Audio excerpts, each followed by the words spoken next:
Sebenarnya judul ini, baru judul ya, baru judul.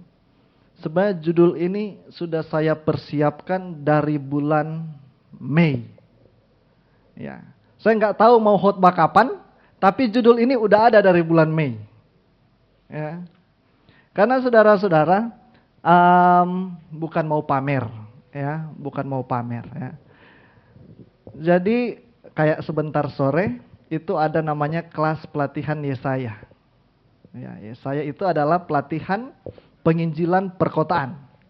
Ya, dan saya ditugaskan untuk menjadi ketua kelas. Ya, jadi ketua kelas pelatihan Yesaya. Jadi pas saya jadi ketua kelas, saya terpikir, aduh, saya akan bawakan pidato. Ya, jadi tugas ketua kelas itu akan bawakan pidato untuk penamatan. Jadi apa yang kita mau bawa? Ya, apa yang saya mau bawa di pidato tersebut? Akhirnya terngiang-ngiang saudara-saudara, boleh dicoba ini, Hall of Faith. Ya, Hall of Faith. Nah, saudara tahu, Hall of Faith ini pasti sudah tahu, ini diambil berdasarkan apa? Ya. Nah, ini dia. Hall of Fame, Wall of Fame, sama Walk of Fame. Ini pasti saudara tahu ya. Ini saudara pasti tahu. Hall of Fame itu, ya pokoknya tiga ini saudara-saudara. Tiga ini secara budaya, orang sangat tahu ketiga istilah ini. Tempat di mana nama para legenda atau tokoh-tokoh dunia, seperti atlet, musisi, tokoh-tokoh besar lainnya, diabadikan. Jadi nama mereka diabadikan saudara-saudara. Ya, kalau Hall of Fame itu biasa kita lihat itu ada bagian atas dada sampai kepala mereka ya, diabadikan. Karena pencapaian luar biasa dari orang-orang tersebut ya. Jadi ya saya cuman ambil di Pinterest. Ini saya nggak tahu di mana ini. Hall of Fame Garden, ini nggak tahu di mana. Nah, ini juga aku nggak tahu di mana ini. Kalau ini ya. Kalau ini sebentar saudara akan lihat. Nah, di sini ya, ini ada nama-nama saudara-saudara yang kita akan injak-injak. Ya. Ada siapa di sana? Ada John Lennon, ada The Beatles ya, kita nggak kenal mereka ya, orang-orang muda nggak kenal mereka. Ada siapa? Michael Jackson, Tom Cruise, dan ini bulan Juni baru lewat kemarin. Siapa? Messi. Oh, David Beckham ya, David Beckham ya. Jadi penghargaan ini David Beckham adalah nama ke-2000 berapa ratus kalau kita nggak salah ya. Dia yang terakhir dapat Hall of Fame di Hollywood ya, Hollywood ya. Nah saudara-saudara, nah ini saya sendiri. Saudara baca itu nama di sana, William Rodion. Ya, ada yang nama William Rodion di sini? Ya, ini ya sempat saudara-saudara kita selfie, ada William Rodion. Ya, nah ternyata bukan cuma satu saudara-saudara, sahabat-sahabat saya yang terpajang di sana. Ada ini juga saudara-saudara, Candy Wilhelmus. Siapa dia? Candy Wilhelmus. Ya, yang saya kenal Candy Langelo. Ya, saya nggak tahu Wilhelmus ini dari mana. Ya, ya, semoga yang merasa yang tahu.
Apa?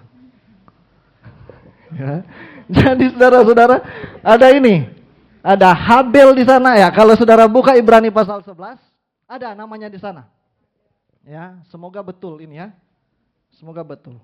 Ada Habel di sana ya. Itu mulai dari Habel saudara-saudara, yang terakhir adalah para nabi. Dan ini ada 19. Dan mengapa saya cari ini saudara-saudara? Karena di kelas Yesaya ada 19 orang. Ya. Jadi saudara-saudara ya, sebentar ada juga saudara-saudara. Jadi ada Habel, ya itu dikenal karena ketaatannya ya. Henok berjalan dengan Allah, ini semualah. Ada Nuh, Abraham, ada Sarah di sana, ada Ishak, Yakub, Yusuf, bahkan orang tua Musa juga disebut. Ya, ada Musa, bangsa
fase pertama itu bulan madu. Fase kedua,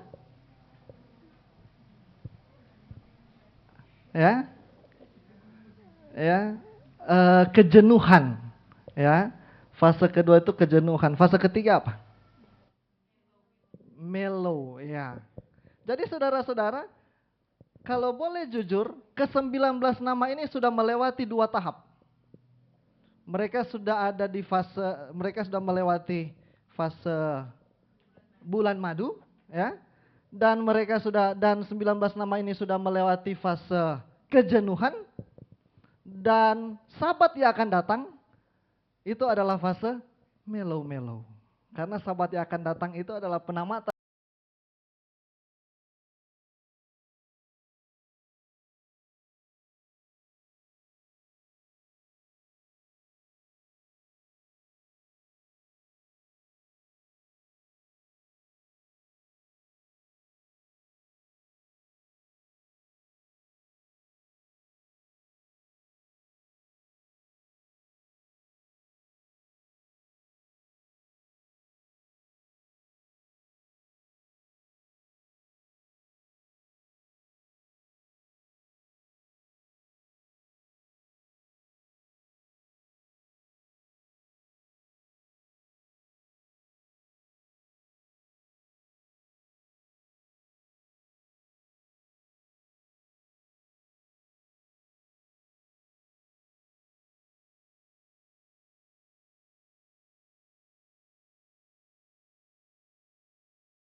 Ya sekitar kurang lebih 8 miliar. Ya, 8 miliar orang.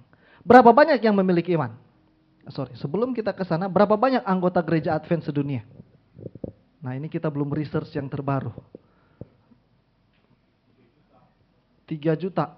23 juta. Nah, itu mungkin update terbaru ya, 23 juta. Dari 8 miliar, anggota gereja Advent itu ada 23 juta. Ya, 23 juta. Pertanyaan, berapa banyak yang memiliki iman? Apakah cuma 23 juta? Atau semuanya memiliki iman, saudara-saudara?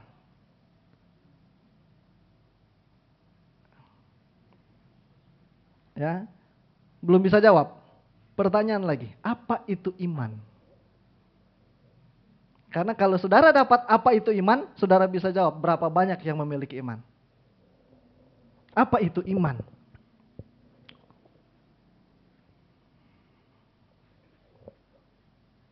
Secara literal, iman itu adalah bentuk kepercayaan. Ya. Jadi kita beriman karena kita percaya kepada Tuhan. Ya. Jadi apakah orang yang percaya kepada batu akan memberikan kekayaan, itu orang beriman? Beriman. Karena dia percaya batu ini akan memberikan saya kekayaan. Jadi dari 8 miliar, saudara-saudara berapa banyak yang memiliki iman? Ya, saudara jawab sendiri. Ya. Wahyu 3:5, barang siapa menang, ia akan dikenakan pakaian putih yang demikian. Aku tidak akan menghapus namanya dari kitab kehidupan, melainkan aku akan mengakui namanya di hadapan Bapakku dan di hadapan para malaikatnya, saudara-saudara. Ke-19 nama yang tercatat di dalam Ibrani pasal 11, mereka adalah orang-orang yang sudah menang. Ya.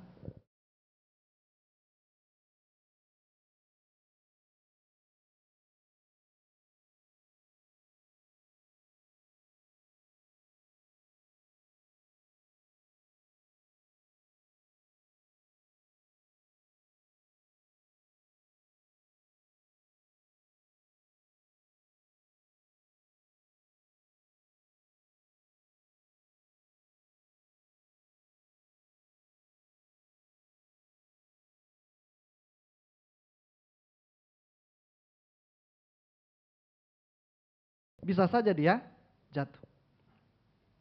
Saya kasih contoh, saudara-saudara. Jadi orang tua dari ibu saya, ya, orang tua dari ibu saya, mereka ada 5 kakak beradik, 5 kakak beradik. 2 yang di gereja kita, 2 yang belum. Ya, apa yang terjadi, saudara-saudara? Ya terus ya pergi satu persatu, saudara-saudara. Satu persatu mereka pergi, menyisakan 1 orang. Ya, menyisakan 1 orang, saudara-saudara. Dan orang tersebut ada di gereja kita. Ya, ada di gereja kita. Ini mengapa saya sampaikan, orang beriman juga harus memiliki ketekunan.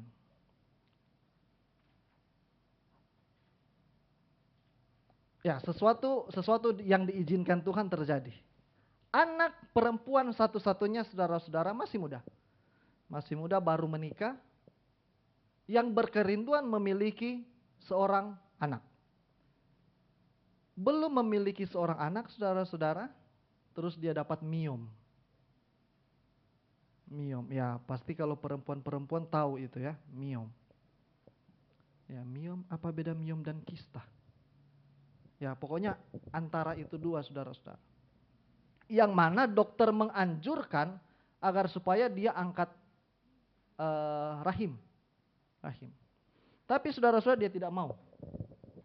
Dia tidak mau karena memiliki suatu kerinduan supaya memiliki keturunan. Pada akhirnya, saudara-saudara, Tuhan izinkan dia beristirahat. Ya. Ketika Tuhan izinkan dia beristirahat, nah, ayahnya ini, saudara-saudara, yang jadi kacau balau.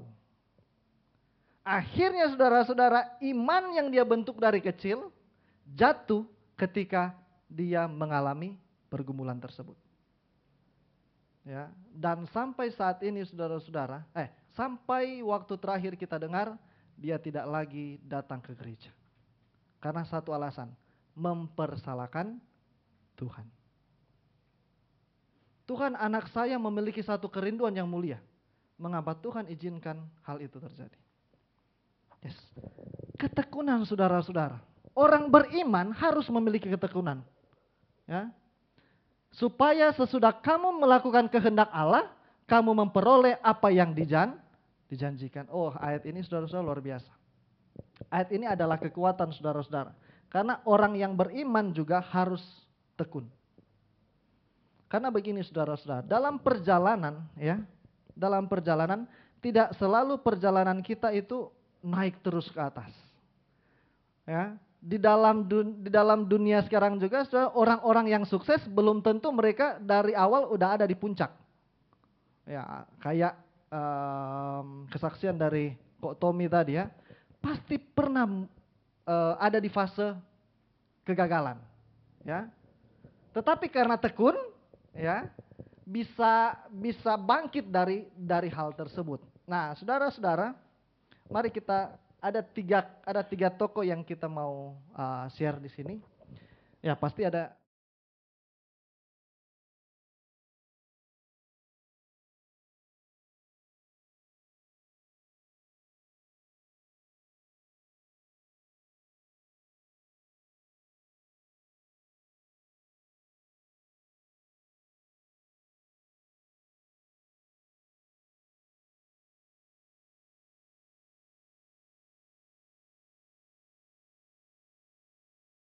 Alih-alih menyerah, nah ini karena dia tekun saudara-saudara. Alih-alih dia menyerah, Jobs mendirikan perusahaan baru bernama, ya inilah, yang sukses besar lewat film Toy Story. Dan Apple kemudian membeli ini, membuat Jobs kembali ke Apple dan memimpin era keemasan inovasi dengan meluncurkan iMac, iPod, iPhone, dan iPad. Ya, inilah orang-orang saudara-saudara yang tekun. Bukan berarti kegagalan itu adalah akhir dari segala sesuatu. Tetapi dia tahu ketekunan akan menghasilkan hal-hal yang baik. Ini dari manusia sekarang. Sekarang mari kita lihat di dalam Alkitab saudara-saudara. Ya, kalau tadi Steve Jobs.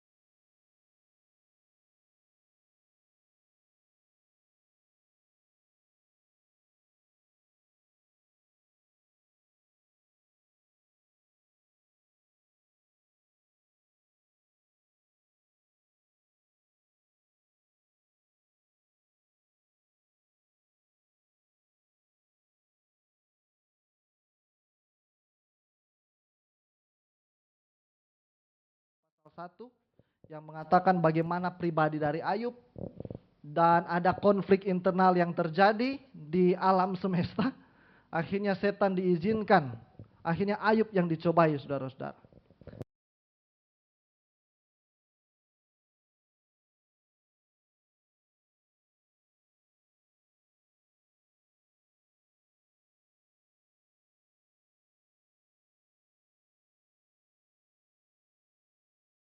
Ya, bukti iman dan ketekunan. Akhirnya saudara-saudara, dari kejatuhan Ayub, akhirnya dia boleh bangkit kembali dan malah diberkati berkali-kali lipat. Ya, tadi ya yang kita kenal di dunia saat ini ya, orang-orang yang famous. Baru kita masuk ke perjanjian lama. Sekarang kita masuk ke perjanjian baru. Yesus itu sendiri. Ya, apakah Yesus pernah mengalami fase tersebut, saudara-saudara? Yes. Ya, Yesus ini ada di sorga, saudara-saudara. Dia turun ke bumi, dan ini yang dia katakan, saudara-saudara. Ya Bapakku, jikalau engkau...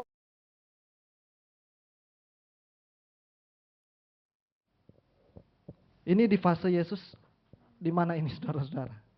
Ini sebelum dia salib. Ya. Tetapi saudara-saudara, kalau cuman ini dia punya ayat, ya, Orang punya pengharapan, tidak ada lagi saudara-saudara. Tetapi untung ayat ini berlanjut. Tetapi katanya, tetapi bukanlah kehendakku yang jadi, melainkan kehendakmu lah yang terjadi. Yesus diizinkan saudara-saudara mengalami hal tersebut. Karena dengan hal tersebut dia akan mendapatkan kesuksesan dalam menyelamatkan orang-orang yang percaya menyelamatkan orang-orang yang percaya kepada Tuhan. Bahkan Yesus saja saudara-saudara mengalami hal tersebut. Ya. Kita tadi pagi cuman ini yang kita tampilkan saudara-saudara. Tetapi mungkin kalau cuman ini yang ditampilkan, orang yang berpikir, ya itu kan Yesus. Pasti dia mampu. Ya. Makanya kita tambah Steve Jobs dan Ayub. Agar supaya kita berpikir bukan hanya Yesus yang bisa. Kita semua pasti bisa. Jika kita memiliki iman dan kita. Ya. Jadi iman juga harus beriringan dengan ketekunan. Ya. Wahyu 7 ayat 13 sampai 14. Kennedy Wilhelmus. Coba Ken baca, ya. Ken baca Wahyu 7 ayat 13 sampai 14.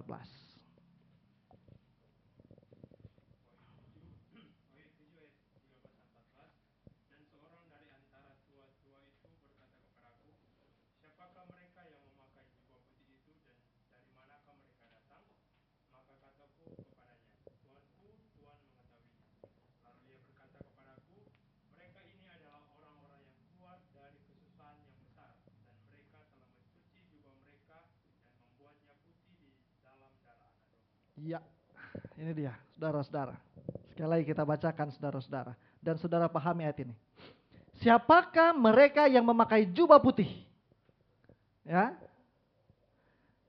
Mereka adalah orang-orang yang keluar dari kesusahan besar. Ya. Ada ayat bilang saudara-saudara, siapa yang bertahan sampai kesudahannya akan selamat.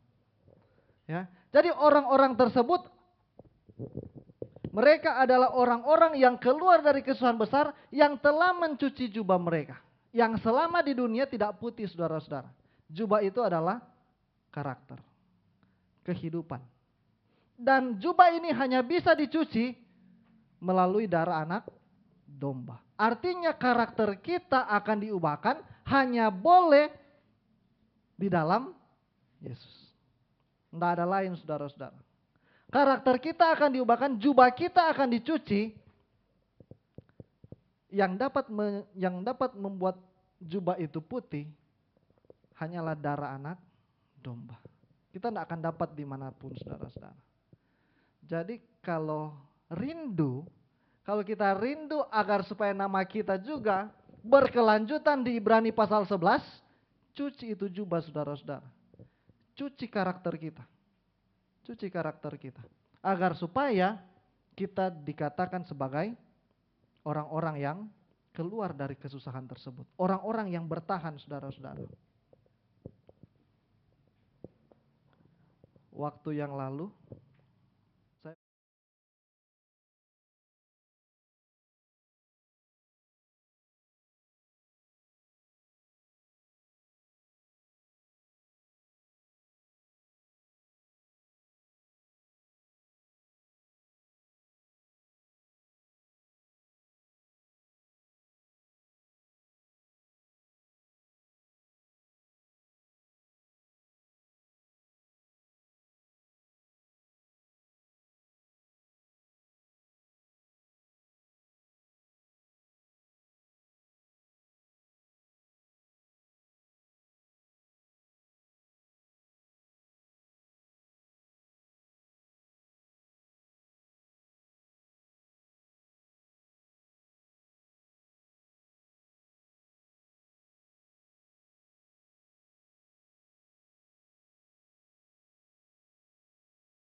saudara-saudara.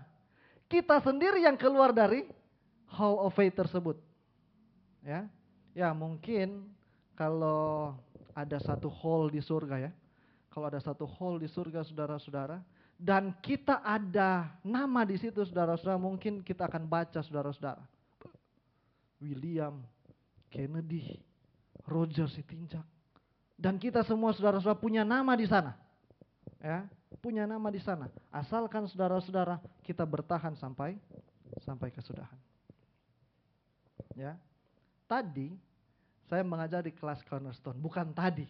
Setiap Sabtu kita mengajar di Cornerstone, saudara-saudara. Dan tadi saya sampaikan begini ke anak-anak Cornerstone. Ya. Saya sampaikan bahwa, mana David? Apa yang kita sampaikan tadi? Bertobat. Ya, masa baru bilang tadi ngana lupa. Ya. Ya. Saudara-saudara, menariknya seperti ini saudara-saudara. Bahwa ya, ayat ini sangat sentral bagi saya pribadi. Ya. Karena saudara-saudara, mengapa saya sampaikan ayat ini kepada mentor tersebut saudara-saudara? Karena ketika mentor tersebut tanya, pendeta, ayat apa yang menjadi favorit di kitab Daniel? Kita enggak, yang terngiang saudara-saudara enggak ada lain. Yang terngiang cuma ini saudara-saudara, Wahyu 12 ayat 1. Karena ini adalah janji. Ya, karena ini adalah janji. Janji bahwa ketika kita akan ada di momen itu, Allah ada bersama-sama dengan kita. Ya, Allah ada bersama-sama dengan kita dan akan meluputkan kita dari momen tersebut dan nama kita akan ada di surga. Ya. Saudara-saudara, semoga bisa dibaca sampai belakang ya. Semoga sampai belakang bisa baca. Pahlawan iman bukan orang yang tidak pernah jatuh. Ya. Melainkan orang yang ketika jatuh mereka memandang kepada salib, bangkit kembali, beriman lagi, dan berjalan lagi sampai garis finish. Ya. Jadi saudara-saudara, tidak ada manusia yang sempurna. Tetapi nama kita akan tertulis ketika kita bisa bangkit dari kegagalan. Ya. Mungkin hari ini kita, ya, ada saja yang kita lakukan menyakiti hati Tuhan. Tetapi ketika Roh Kudus mengingatkan kita bahwa itu adalah sebuah kesalahan, mari kita tinggal hal tersebut dan memiliki kehidupan yang lebih baik lagi. Jadi pahlawan iman bukanlah orang yang tidak pernah mengalami kegagalan. Ya. Bahkan di dunia saat ini juga saudara-saudara, orang-orang sukses juga bukan berarti mereka tidak pernah gagal. Saya baca saudara-saudara, siapa yang paling kaya sekarang? Elon Musk. Ya. Elon Musk itu di dunia saat ini adalah orang pertama yang mencapai kekayaan 1.000 triliun dolar. Ya. Jadi kekayaannya itu saudara-saudara sudah bisa membiayai semua manusia di bumi saat ini. Bayangkan itu Elon Musk. Tetapi ada momen juga saudara-saudara ketika dia jatuh, dia gagal saudara-saudara. Tapi cara pikirnya itu yang buat dia boleh bangkit. Jadi kalau kita memiliki iman yang benar, kita tahu bahwa kegagalan itu adalah cara Tuhan untuk membawa kita lebih dekat dengan Tuhan. Ya. Pahlawan iman, ini. Dan ini doa saya untuk kita semua. Semoga nama kita juga tertulis dalam God's Hall of Faith. Tuhan berkati kita semua adalah doa dan harapan kita. Amin.